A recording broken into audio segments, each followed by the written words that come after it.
Look at the camera first. Girl, look at the camera. Look at the camera. He just walked up, sat down beside me, and looked straight into my eyes as if he already knew I was the one who would help him. At first, I didn't even realize what I was looking at. He was so small, his fur tangled, his eyes barely open. Then it hit me, a baby squirrel. And right there, I thought to myself, that's it, we're gonna have a squirrel at home. Let's take a picture. You ready? Maxine, come up here. It all began by accident. That day, I was helping my mom in the yard, tidying things up, when I noticed a faint movement by the fence.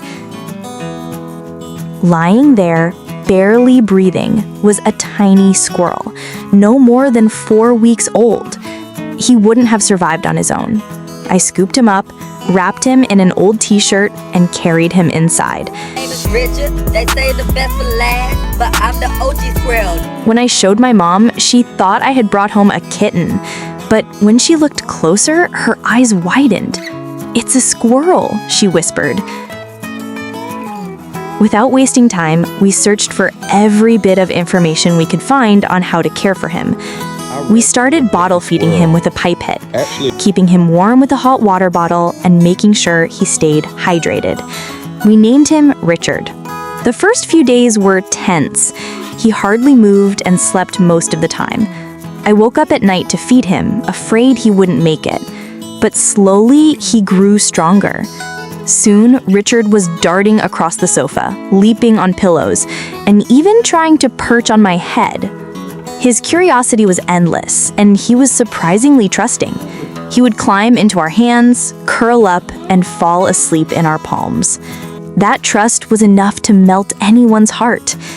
Even my mom, who at first shook her head and said, "You're crazy," became his closest friend. Richard followed her into the kitchen, sat beside her while she cooked, and shamelessly tried to steal nuts straight from the table. She laughed and joked, "So, do I have a new child now?" One day, I took him into the backyard for some fresh air. Suddenly, he bolted up a tree. My heart sank. I thought I had lost him for good. But just a few minutes later, he climbed back down, sat calmly by my side, and looked at me as if to say, "Don't worry, I'm not going anywhere. I was just checking things out." After that, squirrel walks became our routine. Richard would race up trees, disappear for a while, then always return to sit on my shoulder. He had freedom, but his home was with us. Eventually, other squirrels began showing up too. Luna, Crocheek, and one I simply called Jay. They weren't as tame as Richard, but sometimes they came closer, especially when Mom called them. We joked that she spoke fluent squirrel.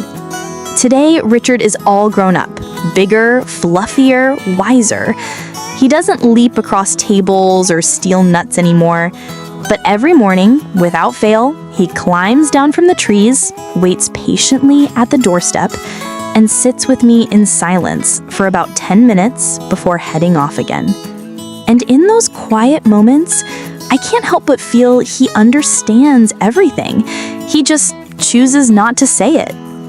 If Richard's story touched your heart, leave a like, share a comment, and subscribe for more stories like this. And remember, before bringing any exotic animal into your home, always consult with experts and do your research. Proper care is the key to giving them the safe, happy life they deserve.